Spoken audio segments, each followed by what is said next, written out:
అధ్యక్ష ఇక విత్తనాలు వంచుడు పోలీస్ స్టేషన్లల్ల ఎరువులు వంచుడు పోలీస్ స్టేషన్లల్ల ఎందుకంటే బయట పెడితే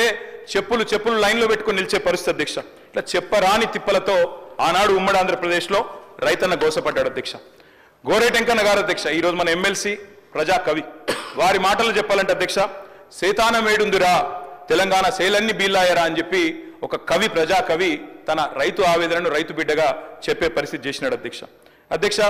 చేను గట్ల మీద స్వయంగా ఆత్మహత్యలు మనం చూసినాం అధ్యక్ష గతంలో ఉమ్మడి ఆంధ్రప్రదేశ్లో ఆనాడు ఆత్మహత్యలకే కేర్ ఆఫ్ అడ్రస్ గా మారిపోయిన పరిస్థితి మా విప్ గారు లేచినారు అధ్యక్ష వారికి కూడా నేను గుర్తు చేస్తా ఉన్నా మా సిరిసిల్ల జిల్లాలో వెంకటాపూర్ అనే గ్రామం ఉంటుంది అధ్యక్ష వెంకటాపూర్ గ్రామంలో మునిగే ఎల్లయ్య అనే ఒక దళిత రైతు అధ్యక్ష ఎరువుల కోసం లైన్లో నిలబడి అక్కడనే మూర్ఛ వచ్చి కుప్పగూలి 2012-13 సంవత్సరంలో చచ్చిపోతే ఆనాడు మంత్రిగా శ్రీధర్ బాబు గారు ఎమ్మెల్యేగా నేను ఇద్దరం కలిసిపోయినాం అధ్యక్ష ఆ కుటుంబంలో విశ్వాసం నింపే ప్రయత్నం చేసిన నేను విమర్శ చేస్తలేను అధ్యక్ష ఆనాడు ఉమ్మడి ఆంధ్రప్రదేశ్లో ఉన్న పరిస్థితి చెప్తున్నా తప్ప ఇంకోటి చెప్తలేను అధ్యక్ష ఆనాటి పరిస్థితి ఒక మాటలో చెప్పాలంటే అధ్యక్ష ఐఎమ్ నాట్ ఈల్డింగ్ మంత్రి గారిని చెప్పమనండి అది పద్ధతి నేనేం విమర్శ చేస్తలేను అధ్యక్ష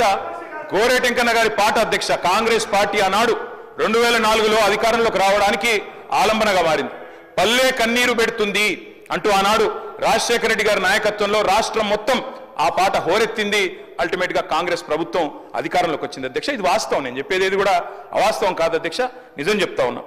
తెలంగాణ పల్లె ఆనాడు కన్నీరు పెడుతుంది అంటూ మనం పాటలు పాడుకున్నాం అధ్యక్ష తద్వారా ఉమ్మడి ఆంధ్రప్రదేశ్ లో మనకు జరిగిన అన్యాయం గురించి చెప్పుకున్నాం అధ్యక్ష అట్లాంటి అధ్యక్ష